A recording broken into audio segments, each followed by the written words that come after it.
And that actually brings up an interesting question. Would you rather have an extraordinary life, yet a brief one, or live a long life as an ordinary person?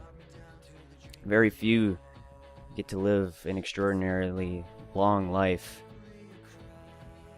but they do happen. Actually, I think a good example of this is Leonard Nimoy, who, as many people know, he passed away not too long ago, and he inspired so many people, and he died at 83.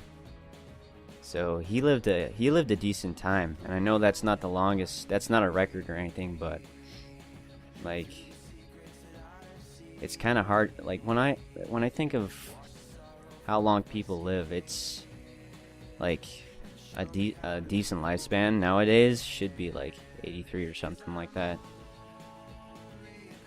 And you know, healthcare and whatever, it's getting better and better. So maybe eventually we'll make it to like living 100 years or so, and that'll be common, and that would be very, very good, or not so good, depending on how you look at it, because you got old people that can be around, especially those that you love, for so long. However, the longer that they're alive, the more care and attention that you have to give to them. But that's just one way of looking at it. And unfortunately, there are the random occurrences where somebody dies very, very young. I think it was Sheen from Jimmy Neutron Boy Genius, that cartoon show from Nickelodeon. That was also another one of those 3D cartoons that was like showing off its cool features. There was a phrase that he jokingly said that said, "Why must the good die young?" And he said it all dramatically and stuff. Like, okay, here's my impersonation. Why must the good die young? And that was a phrase, but sometimes that really does happen, and it's extremely sad. I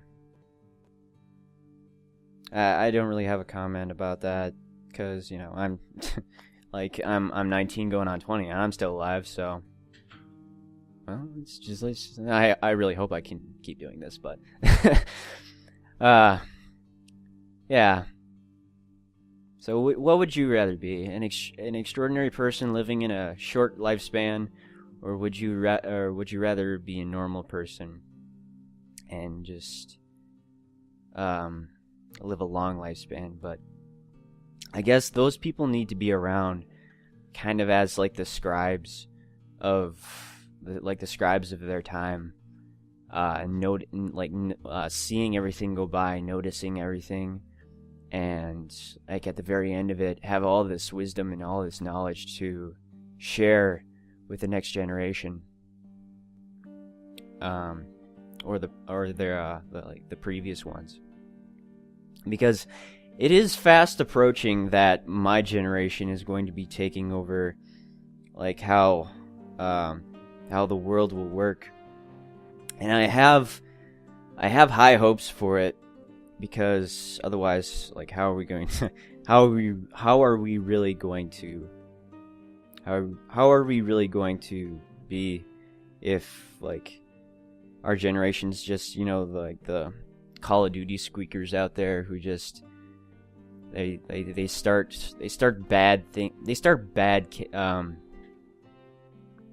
doing bad things really early, and then it just kind of sticks with them. And the whole entitlement thing, the entitlement thing, that's still kind of a problem, which is easier to see in, say, GTA 5 than just noticing everywhere else. But I really do have high hopes for us, and one of the things in particular that I'm hoping that we can get over is just all of the things that kept the world separate, like religious beliefs and just like pet peeves that nations have with each other. I really hope that my generation can do away with those, because they seem so petty. And sorry if I'm stepping on a couple of toes here, but I just hope that we can get over those pet peeves and just come together as less of a nation collectively and more of as a world. Because I do like bringing up Star Trek again. In order to really go past the bounds of our world, it is important that if we're going to go out there, we need to go out there together, you know? Because there's so much that humanity has to offer, and seeing itself tear itself apart is sad in a way. And jeez, I just noticed how I just noticed this speech about what I wish for the future of the world is like it's a speech, and I'm making this up as I go, and I think I'm getting the point across.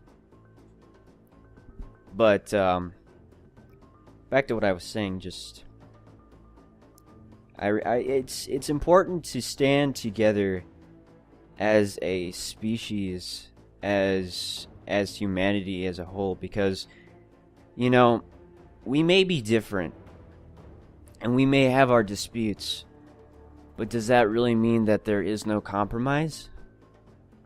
I believe that there is. We're just not thinking hard enough. Like, an example is like the US and the Middle East.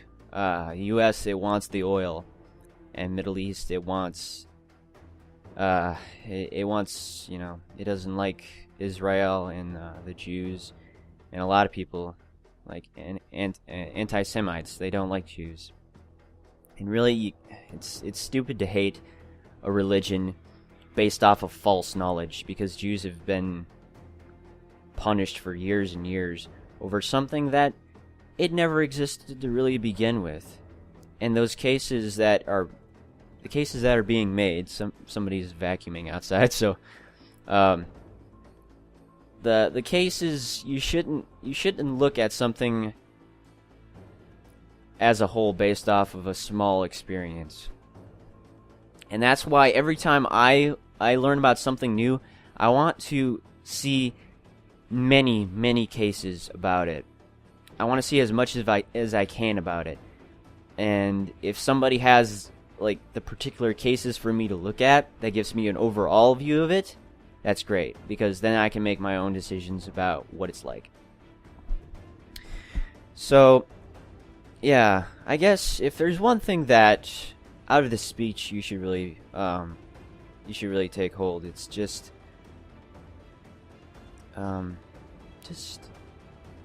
look past the small things that irritate you and just look at things in the best light that you can. Because progress is only made when you have your house in order. So that's, I guess, what I can say. And that's all that there really is to say for the end of the speech. And this was way off topic from what this game was supposed to be, like a tribute to the armed forces and all that. But maybe someday that we won't need these kind of heroes fighting wars with ourselves, and instead fighting against something else that opposes, you know, us, opposes what humanity strives for. So I guess that was a little tie-in that I could add in there. But that's pretty much everything. So thank you everybody for watching. Hopefully you found this an educational and entertaining and an enjoyable experience, and I will see you in the next walkthrough, which I will disclose when the time comes. So thanks everybody, and I'll see you in the next video.